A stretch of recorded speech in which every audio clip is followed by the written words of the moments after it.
This is Reverend Cal from 9 Cents Podcast, and I always listen to the Devil You Know podcast.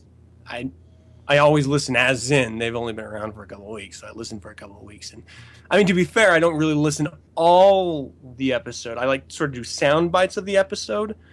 I mean, it really comes down to whether or not I can finish pooping in time for the whole episode. So it depends on what I ate the night before on whether I actually finish the week's. I've never actually listened to, what is this called again?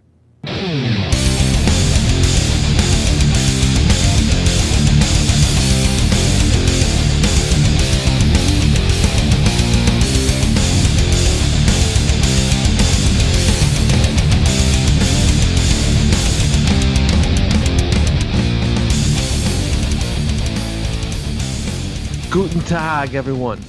Nice. It's a little something different, right? Yes. What's up, John? Nothing, man. Just chilling. Episode 39. 39. Yeah. Crazy. They just keep climbing up. Yeah. 88. Yep. How's your life, man? How's my wife? She's amazing. How's your... Yeah, well, I know that. No, my life? It's going. It's a lot of surprising things are happening. It's really cool. Surprise. Yeah. No, good things though. It's really good. Been doing some traveling, been starting new projects that are coming out soon, all that type of stuff. It's going to be announced. But it's going to be good. It's going to be cool. You're a busy man. I think so. You're definitely a busy man. Yeah. How about Right you? on, What's man. going on with you? Well, other than work and enjoying life today, I went to a little drawing class. It's a more of a gathering. It's a drawing session, I guess you could say. It's free form. It's not really a teacher. There's somebody who runs a group, but it's a life drawing class. So most of us from Twisted Image Tattoo Shop, I'll go to this thing. It's usually on Tuesdays. I go every now and then, and it's of course it's the typical. You got a live nude model, and everyone's doing sketches, and they have different poses for different times. What was his name? Yeah. No, it wasn't that bad, unfortunately. No, but so anyway, yeah. So I know, like, okay, I'm just gonna say this now ahead of time. I'm probably gonna piss off some people by this conversation, and I don't necessarily mean to, but just hear me out. It's all right. You're breaking up so bad right now, they might not even realize what you're saying. Okay. Do I need to say that over again? No, it's not that bad. So, I don't know how to say this, but I mean, a life drawing is just supposed to be, you just draw whatever that person looks like, and people come in all sizes and shapes. I get that, but I don't know. I mean, to me, a model like has good muscle structure, something to draw. The young lady tonight was not small, not thin, I should say, maybe. And so basically, like, where I was sitting, she came in. She was just a volunteer. She'd never done this kind of modeling before, so she posed a certain way right off the bat. And her back is to me, and there's just this massive expanse of skin, and there's no texture, there's no muscle, there's nothing for me to draw. Not even a pimple? Because nothing? There's no shape. It's just this huge, like, there's no spine. It's your back, but there's no spine there, dude. There is a really unattractive butt that's got to be drawn, but So, and I mean, like, I have to commend her bravery, absolutely, and I mean, I think anybody should be happy with themselves, I guess, but I don't know. Me personally, like, I wouldn't get up there and model because I'm not in that kind of shape, Yeah. So I don't know. I guess maybe I'm just an asshole for thinking that way, but there was just like the thing is, you're entitled to your own personal aesthetic when it comes to your desired, subject and things like that. I mean, come on. And here's the thing about it is that I guess I don't know. I guess I find myself being embarrassed for the person, even if I shouldn't. So like I was actually drawing her a little thinner because when I was trying to draw her the way she actually looked, it didn't look good to me. And I just thought, man, she's going to come over here and look at this and go, oh my God, I'm so, so I drew her thinner. And of course she looks at it and she goes, hey, I like you. You make me look thinner. And so she knew right away, that, obviously she knows what she looks like, but I was like, she sounds pretty cool, man. See? Yeah. Oh yeah, absolutely. She was cool about it. And like I said, I mean, she's brave, obviously, but I don't know. I wear a shirt around my house. So I don't know. Fuck that. Maybe it's just me. It's so funny. So you know how like a natural thing is when most people see each other for the first time, you ask yourself this question. Most, I would say 99% of people do. Would I have sex with that person? Mm-hmm. It just goes, maybe it's just men. I don't know. I'm pretty sure women have the same thoughts, but you just think that really quick and you can move on with your life and have your friendship or relationship or whatever. But, say, would I have sex with that person? What was the answer when you asked yourself that? Oh, it was a really fast no. It was an immediate shutdown. What are you afraid of? Because I think, it's funny. I always find that, like, men are, like, they don't want to have sex with a big girl because it's like, they say it's like riding a moped, they're fun to ride, but you don't want your friends to know about it. Well, I don't think it's I don't think it's a fear thing. I think it's, how do I put this? My dick won't cooperate thing. Oh. I mean, it's like I mean, it's not appealing. It's as simple as that. I think it's certainly not I'm not somebody who cares about what other people think about my tastes. Yeah. Obviously, because I end up saying stupid shit on here all the time.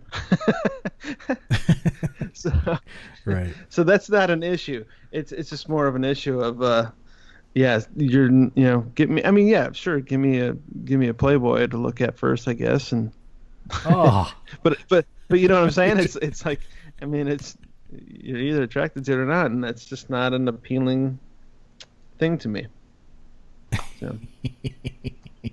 Oh, you're in so much trouble. I'm not talking about thick. I'm talking about really big, low-hanging belly, like Dunlop disease, kind of thing. Like I think it's called LBM, lower belly mayonnaise, something like that. Yeah, exactly. Oopa. Yeah. Yep. Wow. Yes. Yeah. I mean, it's one thing to be, it's one thing to be a little thick, and it's another thing to be like, you should keep your clothes on always. Oh man. Well, the major thing was that she's comfortable enough with herself to do that, and yeah, exactly. Making that comment to you about being thinner, she knows that she's a big girl and she's cool with it, and I think that's good. You can agree with me on that.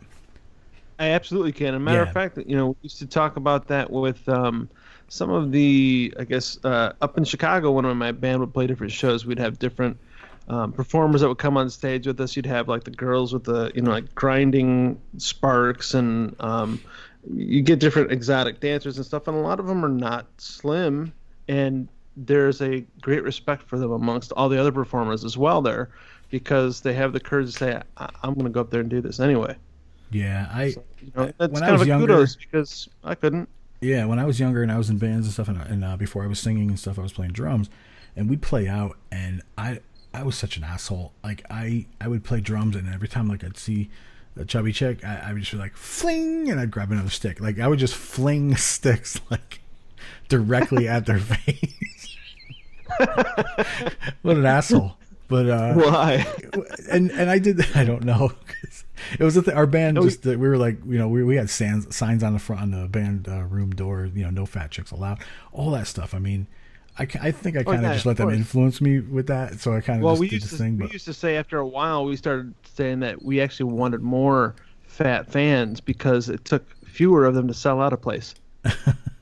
But the thing is, when I was younger, I was at this party and I was talking to this girl, and she's a big girl, but she had the most beautiful face. You know what I mean? Like Oh yeah. I just enjoyed looking at her and talking to her, and she had a mind, and she could talk to me. And we hit it off, and then went into a back room and everything. And it was the first time I ever had a woman or a girl that would that was larger than what I thought I normally liked, and it was pretty cool, man. it was pretty cool, and I'm like, you know what? It really doesn't matter, Every time I have sex, it doesn't have to be a fucking porno movie. But you had something that attracted you first too. Her mind, yeah. No. Yeah, but you said first thing you said was she had a really pretty face. She and that did does make a difference. Yeah, beautiful hair. I don't know what it is, but they just have great hair and a beautiful face. And I didn't care that, Yeah, I just didn't care right that night. So I stopped throwing chicks. I stopped throwing chicks. I stopped throwing sticks at chicks. Yeah, I stopped. That was the night I stopped. I'm like, you know what? That's not cool. And I learned the hard way, if you know what I mean. Ladies and gentlemen, don't throw sticks at chicks. Now you got all these drummers out there going to be like, Phew! Yeah, no. It wasn't cool. And I learned my lesson there the hard way, if you know what I mean. Yeah. That's funny. So, what else you got? So, ladies and gentlemen, y'all know we're assholes.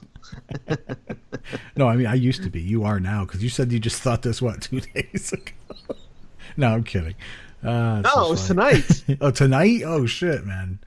But no, wait, I was totally nice to the girl, and I respect her for doing what she did. She's just ugly. Aw. All right. Oh, I'm so sorry. I should just be nice to everyone. We should be like good Christian people and love everybody. Love everyone. Yeah, that's awesome. On that Much note, respect to you, Fatty.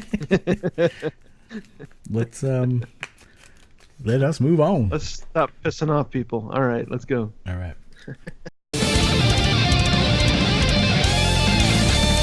The Law of Gyps.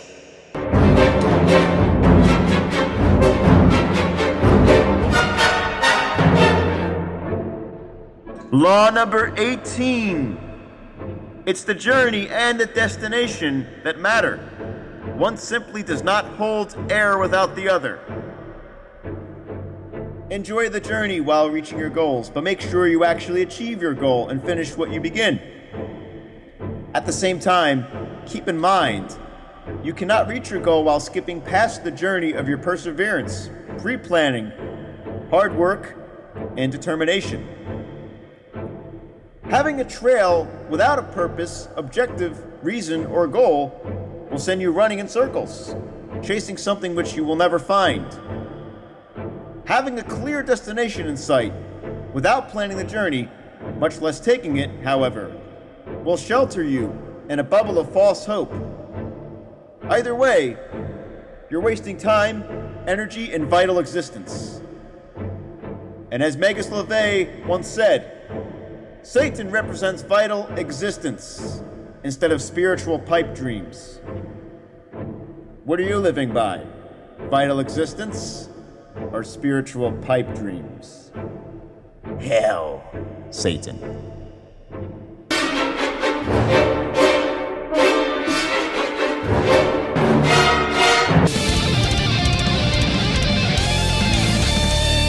This is Satanist Misty Tires, the skilled hands behind all the devilishly cute crocheted Baphomets and other items now inhabiting the homes and altars of many of our Church of Satan members.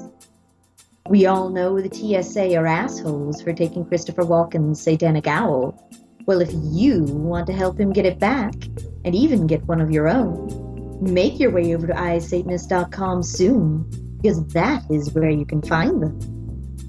Each one is handmade by me, adorned with a fine The Devil You Know podcast patch, and even contains a special message from Mr. Walken himself.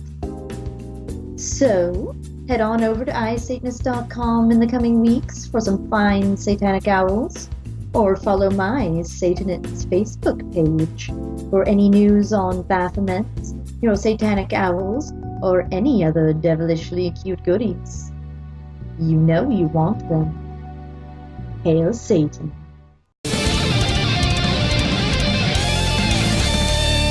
All right, so for for episode 39, we want to do something different again. It seems like we've been having fun with, talking to different people of different religions and ideologies. And this time we thought we would go something that we actually find a lot of respect and interest in, John. Yes, we have a personal friend of mine on here. He's a chieftain of an Asatru kindred. His name is Vince Enlund. How's it going, Vince? What's up, Vince? It's going pretty good. Pretty good. And yourselves? I'm amazing, as always. That doesn't surprise me. That doesn't surprise me. You're a legend in your own mind, John. He is. That is true. That is definitely true. How are you doing? Fuck you very much. No. I did get to meet you, by the way. I got to do a cool little tattoo on you. So how'd that go for you? No, that went great. Right? That's awesome. It came out great. It looks wonderful. I get comments about it all the time. Excellent. I love it. What's that hammer on your neck? What's an American heathen? I'm like, that's me. Yeah. My mom used to call me a heathen all the time when I was a kid. I mean, I think that she just meant like, a savage or whatever. But yes. But now, is that is heathen more of a title that you I know there's like heathenism, and then there's other. My mom used to call me asshole, but it's all right. Yes. Well, most people call me asshole anyways. But I prefer the term Ossetru. I'm Ossetra. I've been Ossetru for a long time. When I first came to heathenry, which is more of a broader term, the term heathen was still used in exchange with pagan. It wasn't really separate. So pretty much most people who were practicing heathenry of whatever type, of what wherever it came from, were still calling themselves Asatru in general. Now that's changed, especially over the last 10 years.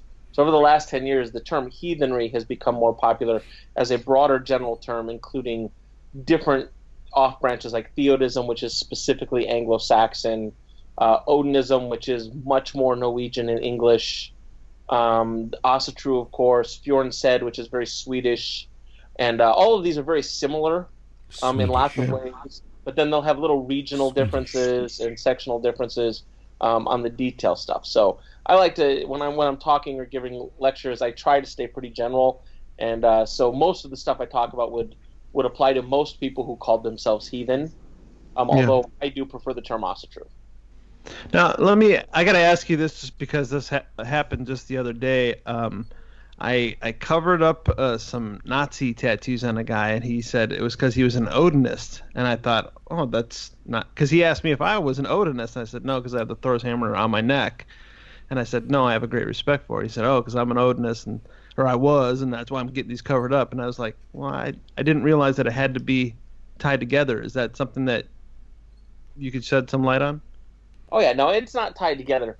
What happened, so... And there's a lot less neo-Nazi and racism in Asatru and heathenry today. No. Although it's still here, it's still an issue that we have to deal with. But I always remind people that although it is still an issue and we're dealing with it, it's an issue in every religion. It's because we're people, and that's how people work. So that's just the way it is. But in the late 70s to all the way to the mid 80s, the neo-Nazi movement within Asatru was pretty bad. And a lot of them preferred the term Odinist, so they called themselves Odinists. I know a lot of Odinists today that prefer the term Odinist who are not neo-Nazis. They're great people. Race, culture can be very important to certain Asatru practitioners and kindreds and small groups and whatnot, but it's not. Race has specifically nothing to do with being Asatru. It's some people say, oh, it's the religion of white people. Well, it comes from Northern Europe, and so there will be a lot of white people involved, but race was not specific to our ancestors. And really, they were some of the least racist people in general. Historically, they were about money and trade more than anything else. Yeah. And that's probably something we should, I guess, maybe we should actually start this conversation is what exactly is Asatru? So Asatru... Asatru. Yeah, I say Asatru because I'm American. The technical pronunciation would be Asatru. Gotcha. But that's if you're European, and you're using a European accent, and I'm American, and we obviously don't know how to talk correctly. Asatru is a pre-Christian, proto-Germanic, European worldview would be I think, the best way to put it. We believe it's polytheistic. It's hard polytheistic. So we believe in multiple gods, many gods, not phases of gods. And that's what I mean when I say hard polytheism compared to soft polytheism, where you have Hinduism is a prime example of what soft polytheism or what I think the current term that a lot of academics like to use is monopolytheism, meaning many faces of one god. We're not that. We have many gods, and we believe in many gods even outside of our own gods. So very hard polytheism. Wow. All right. And what are some of those gods? Oh, geez. Most of the gods that, as a heathen, that it's going to vary a little bit depending on the region you choose to follow the names, but primarily it's going to be the Norse gods which I say Norse gods, they were way more than just Norse gods. They were the old Germanic gods. But most people think of them today as like the Norse gods or the gods of the Vikings, which is like Thor, Odin, Freya, Frigg. You don't have to name them all. Yeah, no. But how many roughly are there, you think? Well, now see, that depends on who you ask. But I have read books that talk about there being as many as 62 primary and secondary gods and goddesses. But there's a bunch, more than I can count with my fingers and my toes. Wow. So I mean, I don't know I don't even know where to start with that. Like, I mean, if I encounter somebody who believes in one god, I'd be like, well, where did that one god come from? Or, how can how do you know there's one god? So knowing that there's 62, I don't even know, like, how do you come to that conclusion? Well, I don't know who came to the conclusion of 62. I think, if I remember correctly from that in particular book, he was specifically referring to references. So they would have been references to different gods. Some of those gods, it was an older book. Now we know that some of the gods were the same gods, but names varied from one location to another.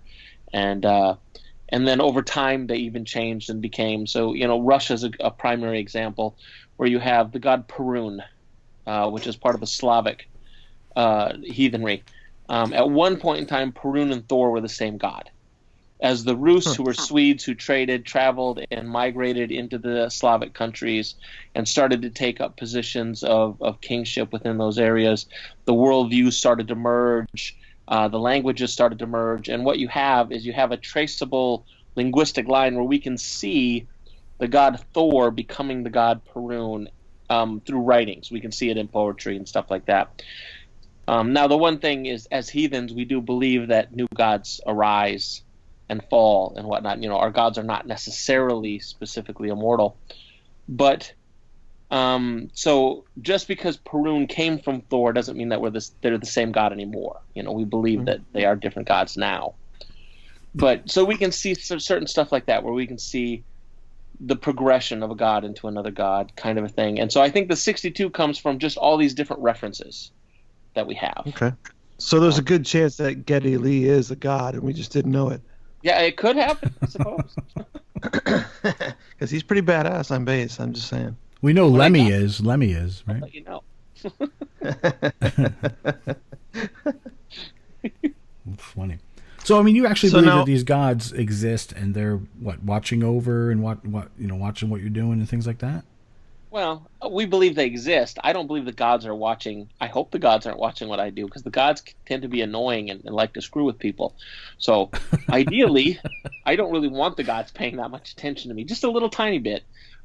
We believe in, similar to Shinto in some ways, that the idea is primarily on inner guard, which is an old Germanic word meaning your inner yard, the people closest to you, and ancestor veneration. So ideally, I believe that my ancestors are watching over me, specifically, that they're looking over me closely. They want me to do well. They want me to be prosperous. They're helping me with my luck and my worth. I believe the gods kind of watch over more of a family line. I don't think the gods are that concerned with what I'm doing. The gods are big picture kind of people.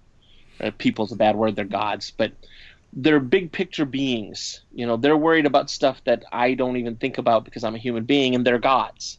So I don't think the gods care much about me any more than I care about an individual bee flying around. I care about bees as a whole. I don't want them to go away, but it's not like I'm naming every single bee and I'm concerning myself with every little bee's life. You know. Right. I like the one that sounds like Jerry Seinfeld. He's funny.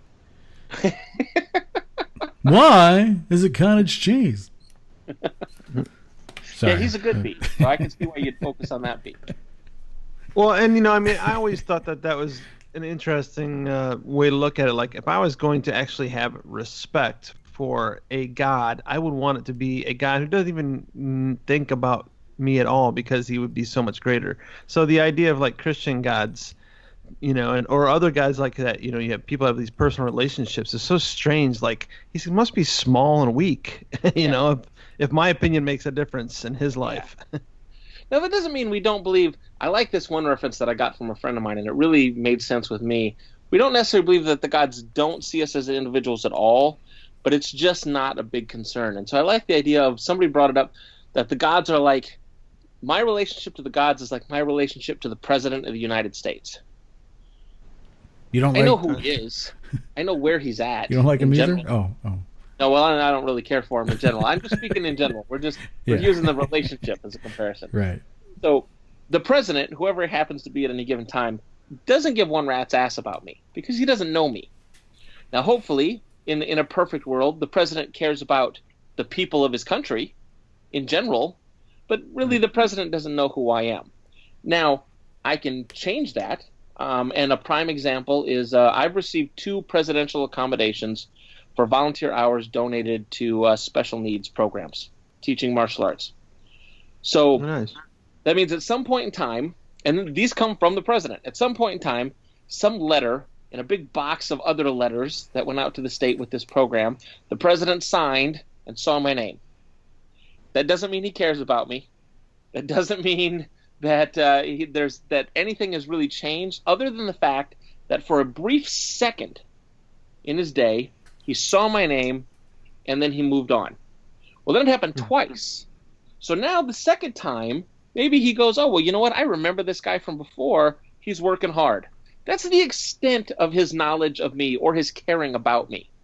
We look at the gods in that same way. If I do really great things and I make my family line proud and I bring glory and worth and luck to my family name, the gods might notice me for a second or two and think well of me, which could bring me more luck and more worth. But that's as far as it's going to go. And that's as far as I want it to go. Because historically, we can look back on some of the lore, and the Volsong's a prime example. And if some of the gods, like Odin, for say, is paying too much attention to you, your life gets pretty fucked up. I'd rather not have my life get all fucked up. There you go. All right. Yeah. Now, is there like ritual and other practices in your religion? Yes, yeah. Well, 2 big ones, and there can be lots of little rituals and stuff. So the 2 big ones are bloat and sumbel. Bloat being sacrifice, which is actually what the word means. It's an old Germanic word. It literally means blood sacrifice. Although today a sacrifice does not necessarily have to be in blood. But it can be. For some people it still is, but not as many as I'm sure it was historically. And then sumbel is more like ritual social drinking. But we know it occurred more often. Bloat is more of a higher ritual. Most people do it maybe 4 times a year.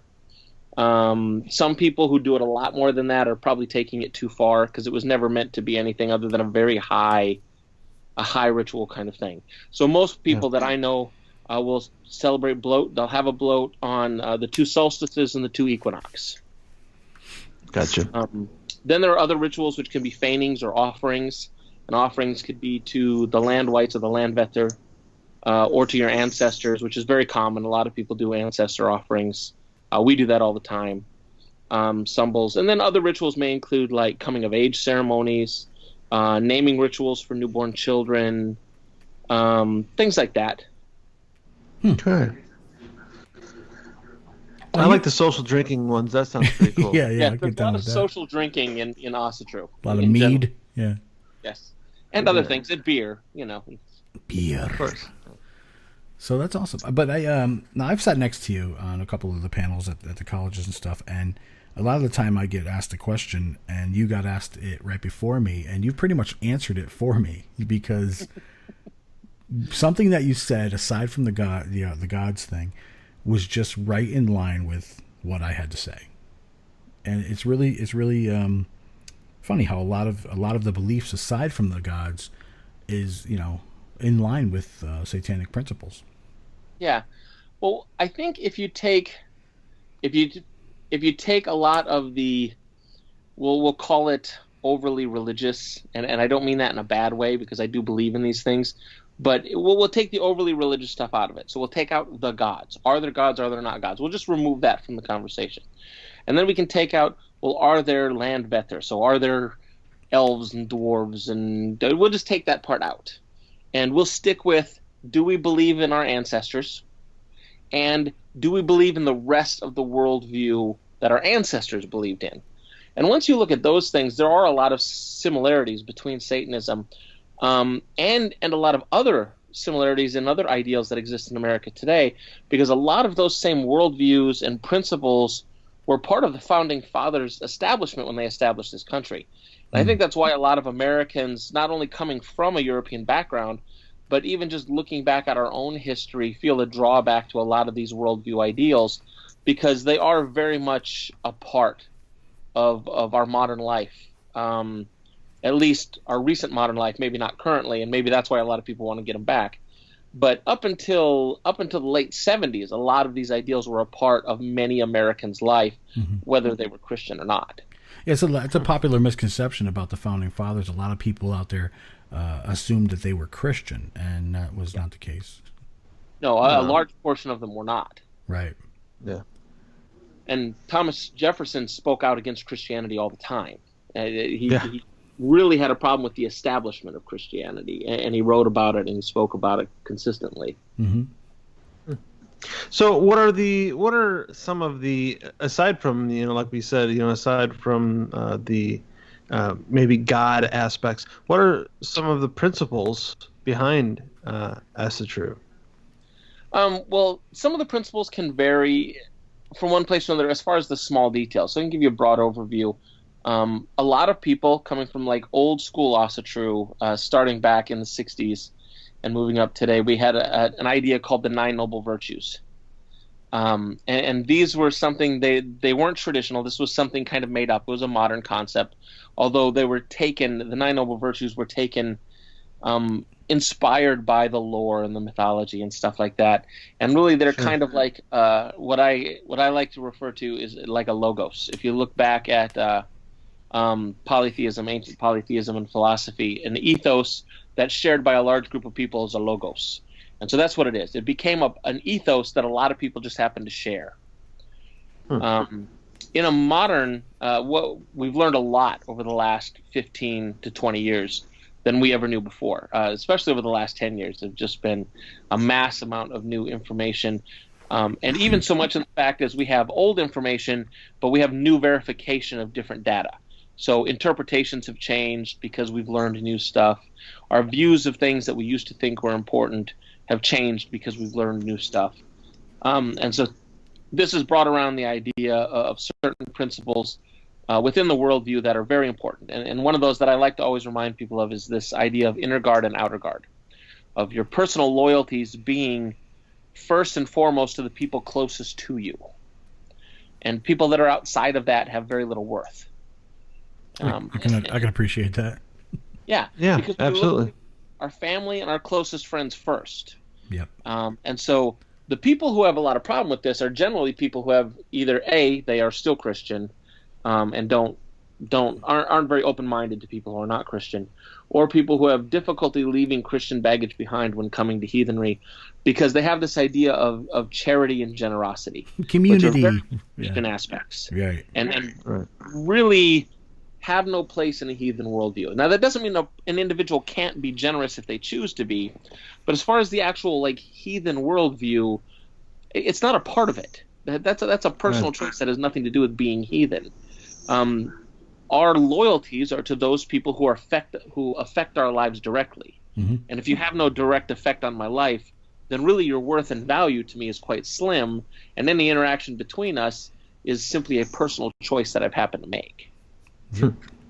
And I think this becomes a very strong basis, whether you choose to use the 9 noble virtues in your life or whatever you choose to set your personal virtues as, whether you take them from historical documents or whatnot.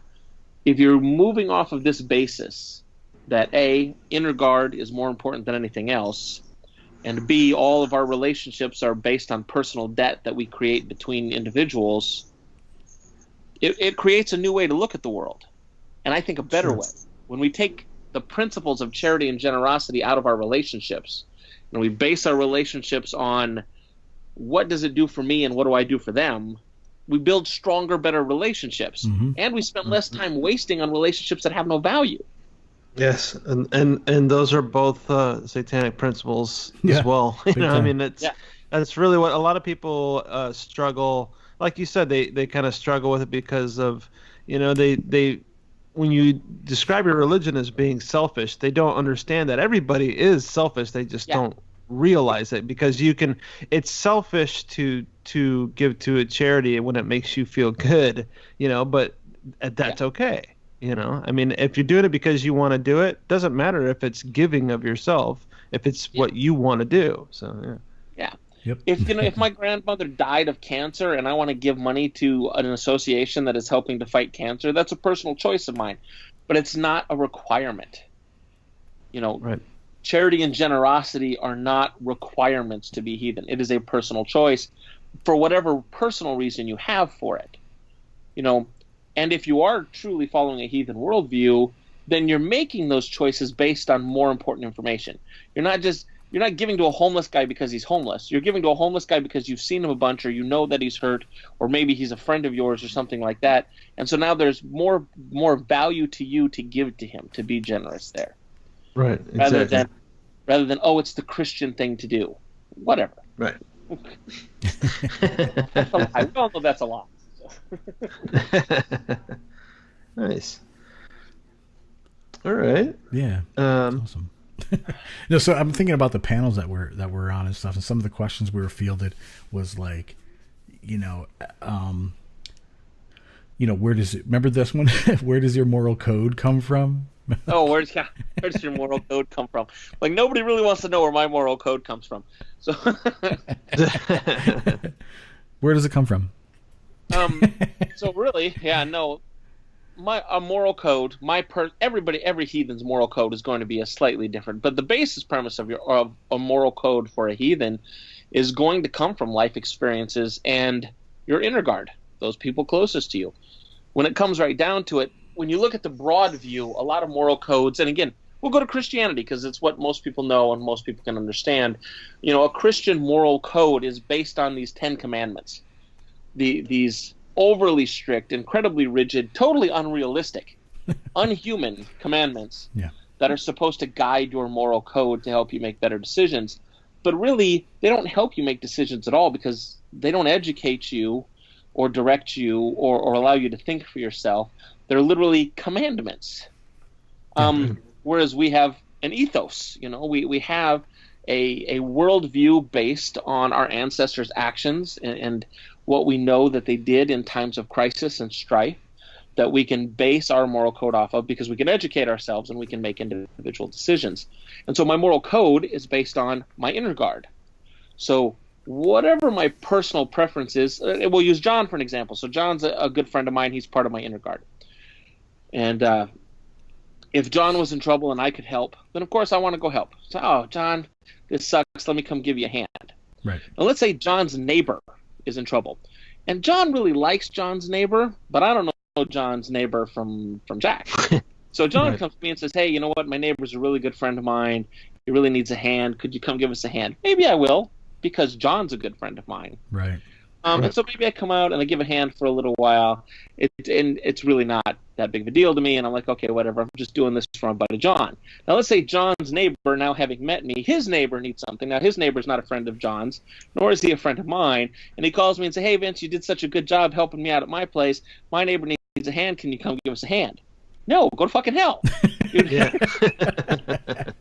have officially gone over the line of where anything in my moral code matters at all. But dude, he's in real trouble. He's going to lose his house. What the fuck do I care? It's not my house. Exactly. There's no longer an appreciation for my moral code to be applied. And if I choose to, it's because I choose to. But I'm not going to get punished by my gods, or my ancestors aren't going to care if I tell them to go screw. As a matter of fact, my ancestors might care if I don't tell them to go screw, because where are my resources? What resources am I taking away from my inner guard to go help a total stranger? Right. Yeah. And that's one thing a lot of people don't think about, and that taking that heathen worldview forces you to think about. What resources am I taking away from my inner guard, from those people closest to me, to go help strangers or people that have little worth to me? What better could I be doing with it for those people closest to me? It's really funny how the satanic sins and statements and rules of the earth are so in line with everything you're saying on that on the real world view, you know. Yes. Yeah. Yeah. And the also, you know, the chances of you dying in battle after telling him to go fuck himself just got better, right? They may have. It depends, you know.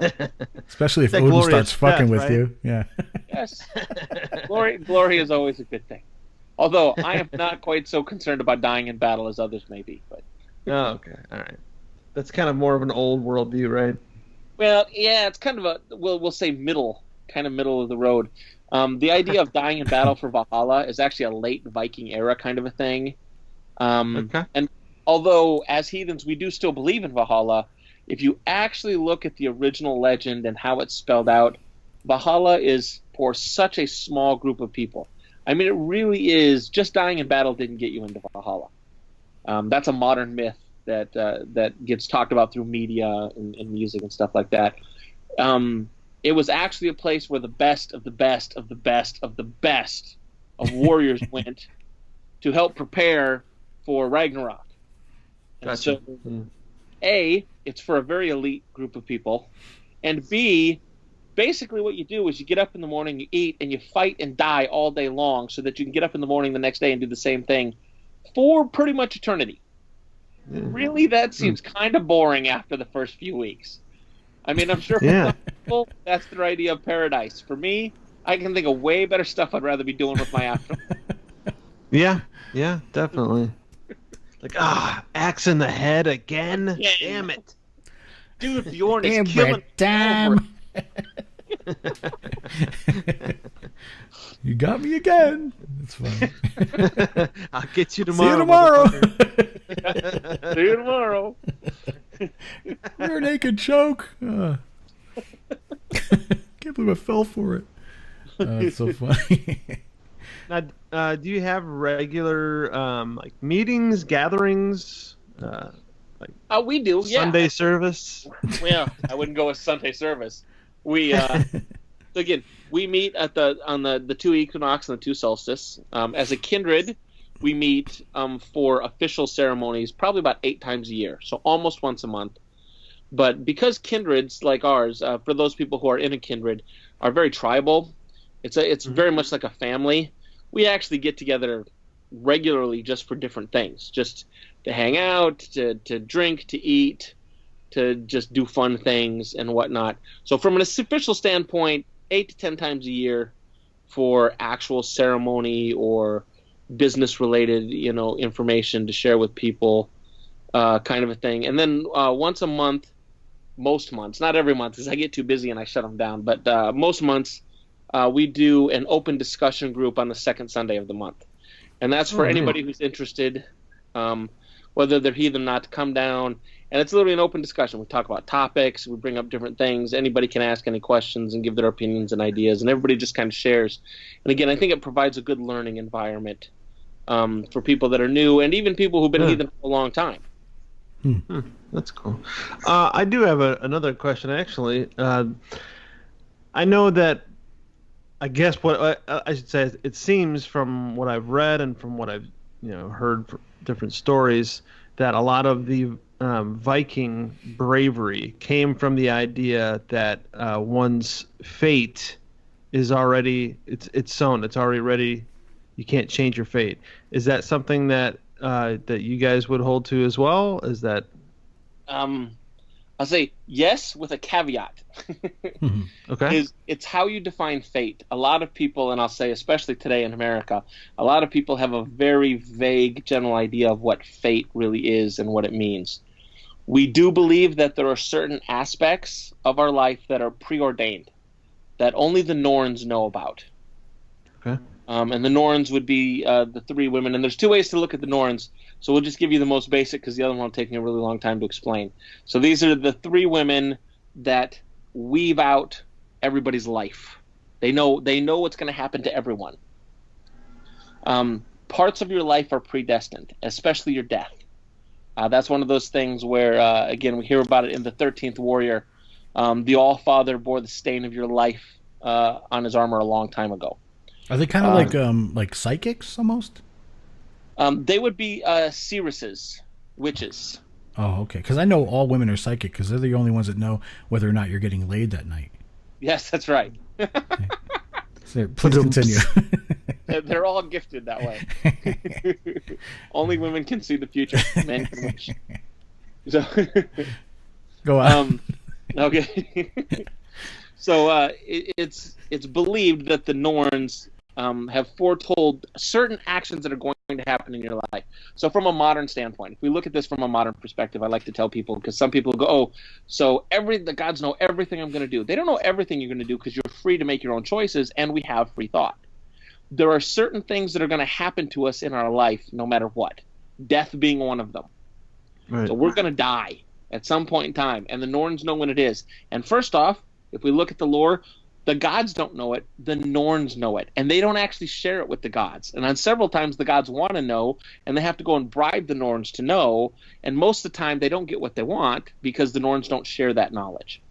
So the gods don't know when we're going to die, only the Norns know when we're going to die. And then maybe a few other things in our life that they know is going to happen. But everything else is our free choice. And so I tell people, think of it like when you're 16, you broke your leg. That might have been one of those things that the Norns knew was going to happen. No matter what you did, no matter where you were at in life, no matter what was going on, you were going to break your leg on that day. So what was important is, what were you doing before you broke your leg, and how did you handle yourself after you broke your leg? Because that's all the free thought.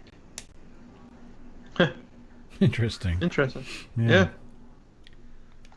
So Vince, Alrighty. I remember you telling me a story on the way back, or a while back anyway, that like Asatru was on like a government watch list or something a while back. It was mistakenly, We're still on a government watch list. So we've been on a government watch list for a long time. Yeah.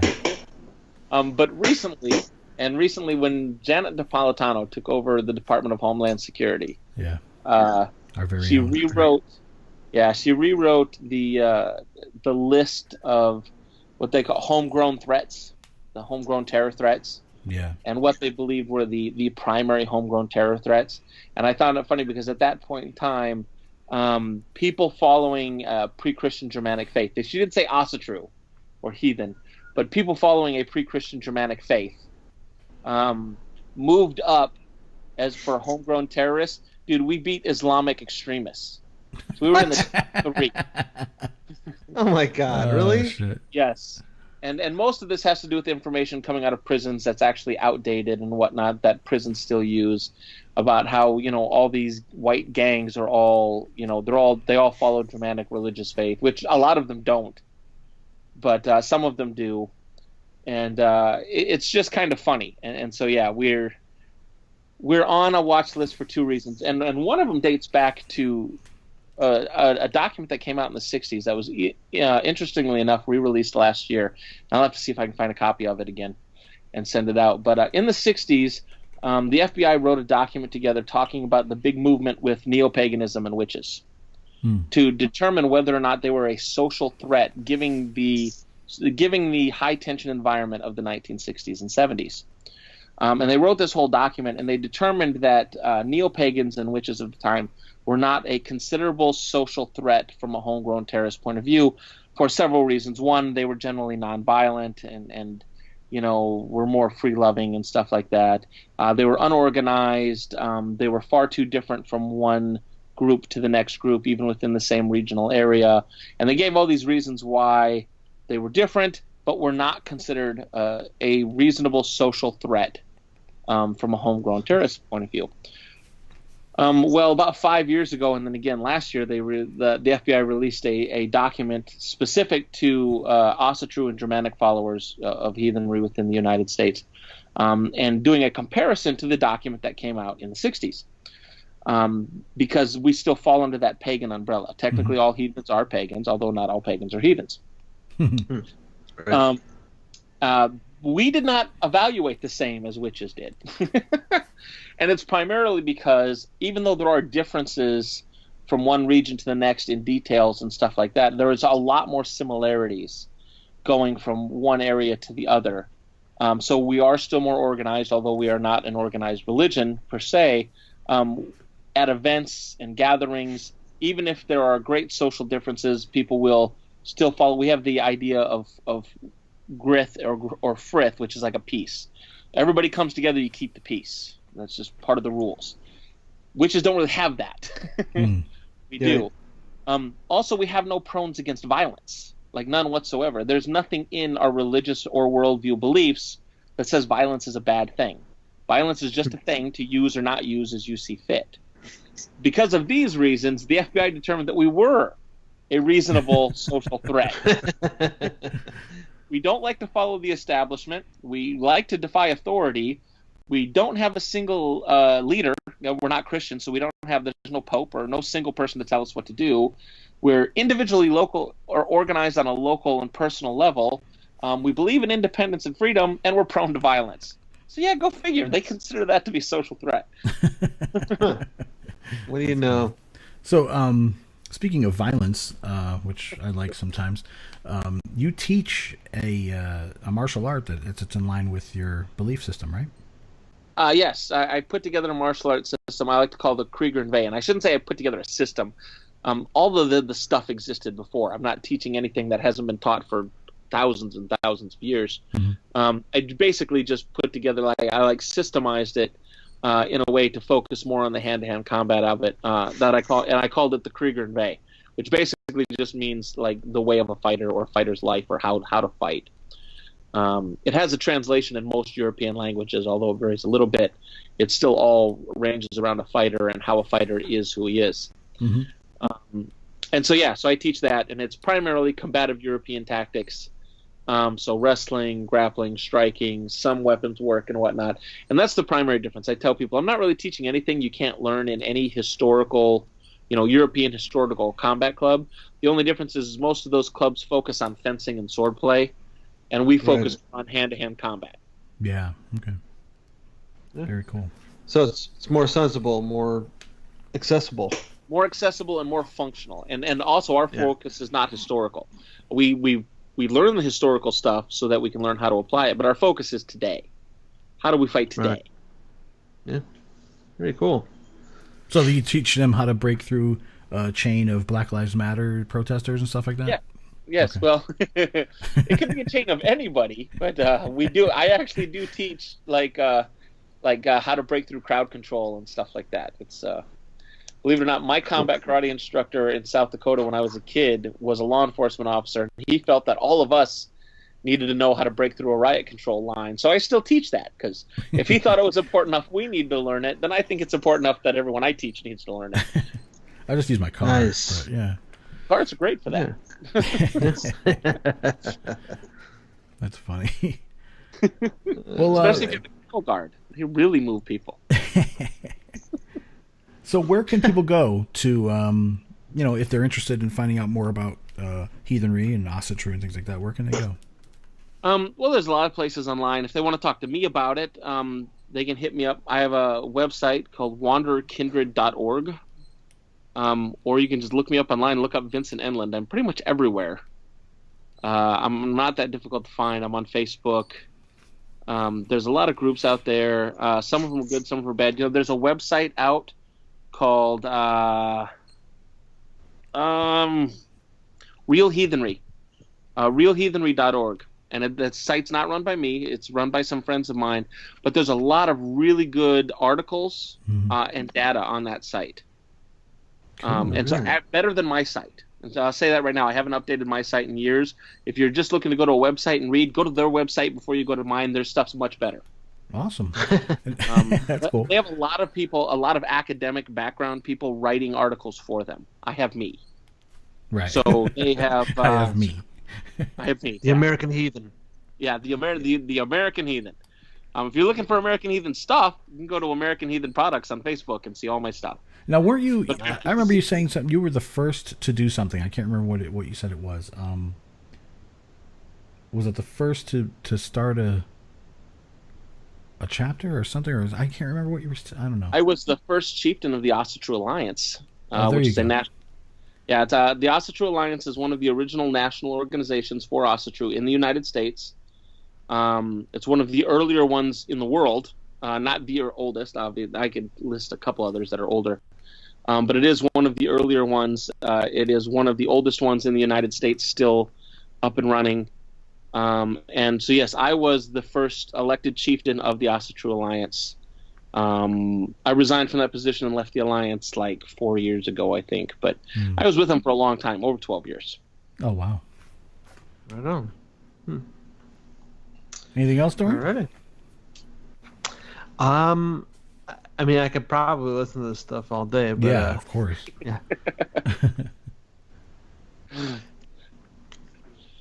Yeah, I think we at least have a gist of what it's about, and it's far more interesting than the TST and Christian guys we've had on here so far. So.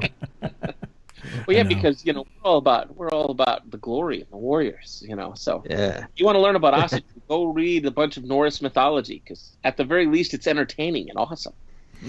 It is. It's a lot more exciting than I mean, I'd much rather read that than dude dies on a tree. That's kind of a quick ending. Yeah, I know, Ken. I mean, Beowulf compared to the Bible, dude, I'll take Beowulf any day of the week. Oh yeah, Angelina Jolie is so hot. Jesus. Dude, no, that's not that Beowulf. Yeah, I know. That's so funny. Well, Vince, we want to thank you for coming on, man. That's really absolutely awesome. Definitely. Oh, no problem. It's my pleasure. I enjoy it. Get back to the heathenry. Yes, back to the heathenry. I've got some videos on YouTube that are really great. A lot of little information. That's what I tend to do. I'm not a very good writer, so I have videos on YouTube. Oh, cool. If you look up Vincent Enlund on YouTube, you can see. And I'm going to be working, hopefully, on much more of those this year. Cool. All right. Very cool. Sounds good. I'll be talking to you, hopefully, before I work on my book. So. Sweet. Yeah. Yes, and I'll get you that link for that stuff to read. I think it'll be helpful for you. Right on. Sounds good. Or you can send it to him. You're actually closer to Florida than I am, right? You're a little southeast of me, so. Yes. Just a little bit. It'll take about 5 minutes shorter time for it to get to him. I know. All right, Vince. All right. Thanks, man. You Sweet. take care, and we'll. You too. I'll talk to you soon, buddy. All right, sounds good. Have a nice night. All right, later. All right, take care.